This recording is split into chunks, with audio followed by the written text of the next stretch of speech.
Creating this artwork has got me through some hard times. I started doing a lot of painting in the hospital. I was having to do like 5-day-long chemo infusion admissions. I really wanted to create cancer awareness things that I thought looked cool that people would actually want to wear. Katie's passion for art and advocacy has grown with the creation of Katie's Collective. You can find her business at craft fairs in the Reno Tahoe area, and she's on Etsy, where she's had about 4,000 mail orders. Her infectious positivity radiates as she tells her own cancer journey, combating Ewing sarcoma, cancerous tumors that usually affect the bones of about 200 to 250 young people a year. When I was 17 years old, I was diagnosed with Ewing sarcoma, which is a rare type of childhood bone cancer. I was halfway through my senior year. Soccer was my life. That part of my childhood was robbed from me, and it was really hard seeing my peers continue living their life, doing all the senior high school activities while I was in the hospital. Through my 5 years of going through cancer treatment, I've had 82 blood transfusions, 105 doses of radiation to different parts of my body. I've had about 15 surgeries. I've gone through a stem cell transplant. I've lost my hair 4 separate times now. Probably done, I don't know, probably 45 plus rounds of chemo.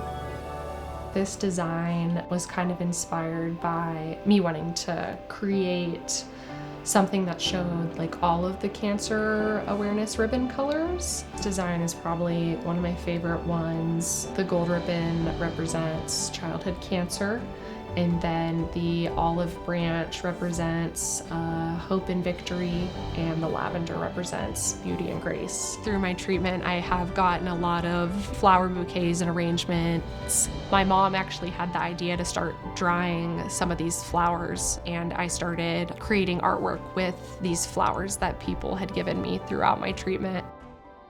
Usually stem cell transplants are given to people who have blood cancers like leukemia or lymphoma, so it's kind of new to do it for someone who has a solid tumor. I went to Stanford and had my stem cells harvested, and we did a final set of scans and saw that my cancer had grown a lot.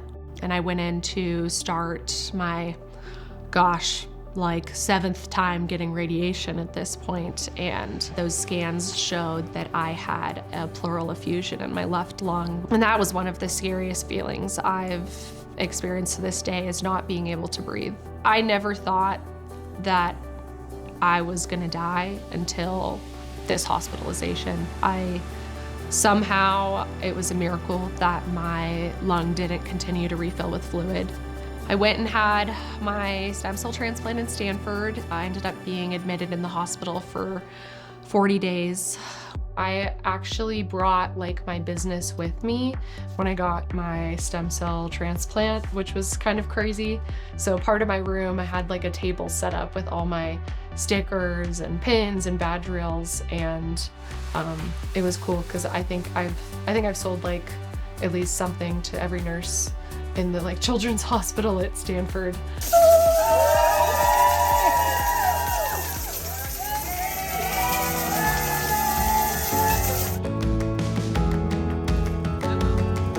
Recently, I had the opportunity to go to Washington, D.C. with the Northern Nevada Children's Cancer Foundation, and advocates from every state in the country went to D.C.